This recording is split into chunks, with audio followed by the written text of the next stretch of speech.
Okay, so Okay, okay, sir. hi, students. Good evening. So Devasys sir, just to intervene, मैं 5 minute आपका time लेना चाहूँगा. Yeah, sir, no problem. Okay. So अच्छा, आप सब लोग हैं आज. आई थिंक सारे मिक्स बैच है यहाँ पर. NDA, CDA, AFCAT, right. So general ability test या जीके जो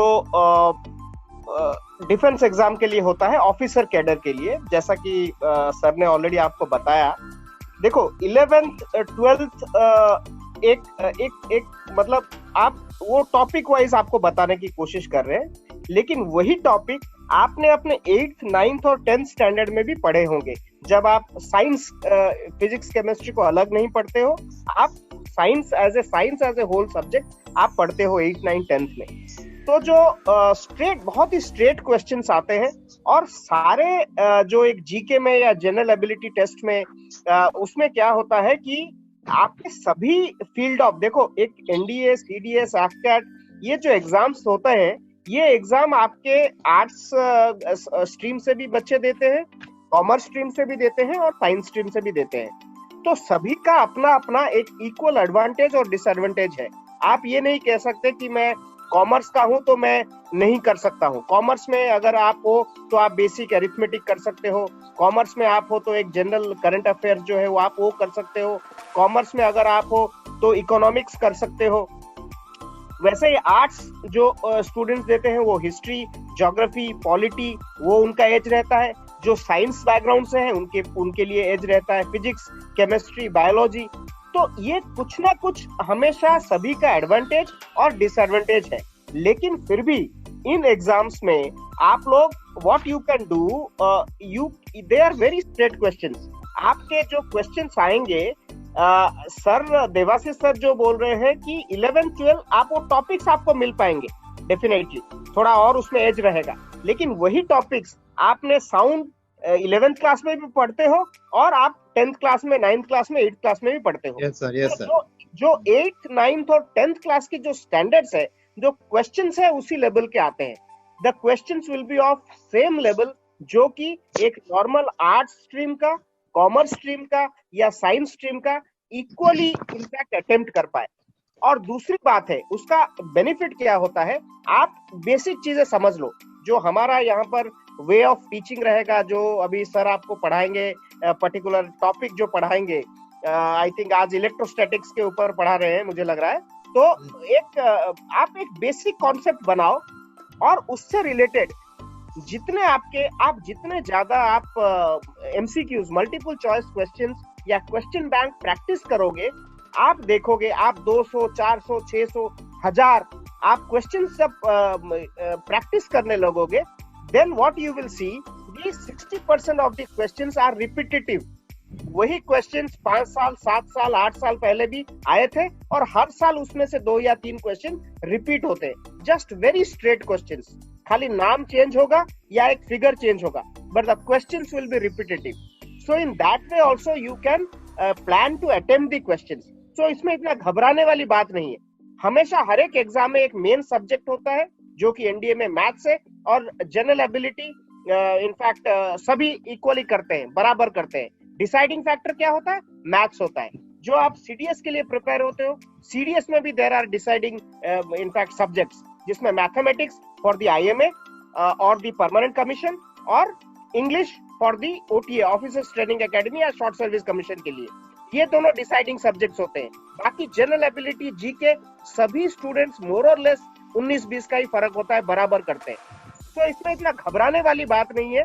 any topic which is beyond your domain, जो चीज आप पढ़ते नहीं हो, पढ़े नहीं हो 11th 12th में, डोंट वरी ऑन दैट. वही basic concept 8th 9th 10th का आप उसको रिकॉल करने की कोशिश करो whenever the educator is teaching you those subjects, and make sure कि उन टॉपिक्स पे आप ज्यादा से ज्यादा क्वेश्चन बैंक सॉल्व करो. वो क्वेश्चन बैंक्स आप जितना ज्यादा सॉल्व करोगे, आपको उन क्वेश्चंस के प्रति एक, जो बोलते हैं ना, एक मसल मेमोरी होती है, कि आपको देखते ही क्वेश्चन को पता चल जाएगा, भाई इसका तो आंसर 3 नंबर टिक है, मेरे को क्लियर है. वैसे आपको 30% क्वेश्चन मिल जाएंगे if you solve more and more question banks in days to come. ज्यादा टाइम नहीं है, महीना, 1.5 महीना, 2 महीना, जो भी जिस एग्जाम के लिए प्रिपेयर हो रहा है, I think that is the right way, right approach. यहाँ पर in the classes 60% will be concept based.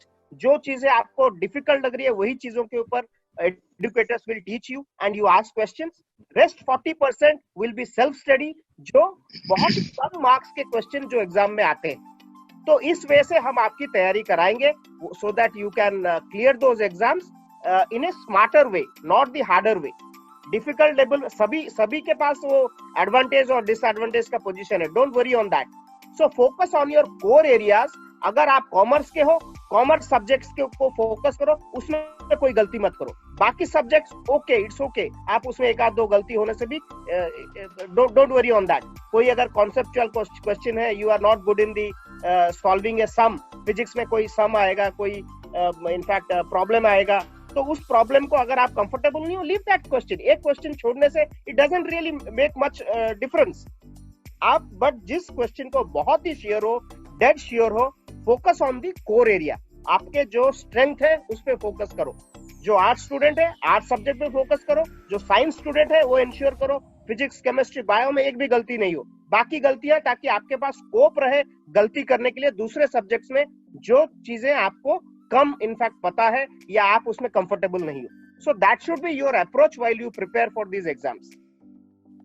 ठीक है. So right, that would be all. I think we will interact, हम लोग बीच बीच में इंटरेक्ट करते रहेंगे to give you more insights. और हमारे I think every week the educators are going for 101 sessions also with you guys.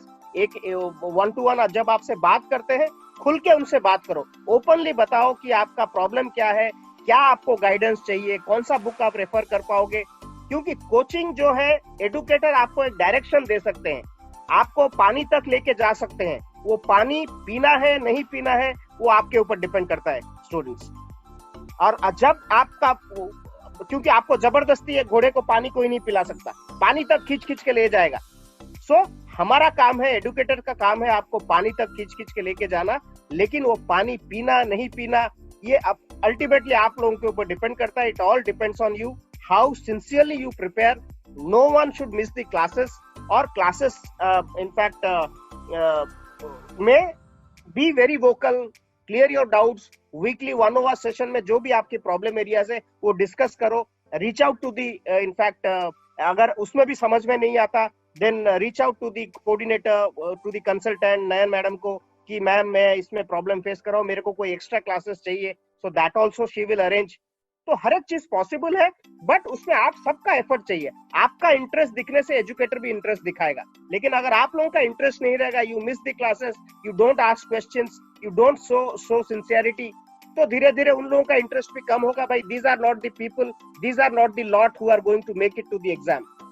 So when they feel confident, they feel in fact they trust, okay, these are the student, इन्हीं में से कोई बंदा clear करेगा, तो उनका भी interest, उनका भी एंथुसियाज्म वो सामने आएगा. And they will teach you in fact more whole heartedly.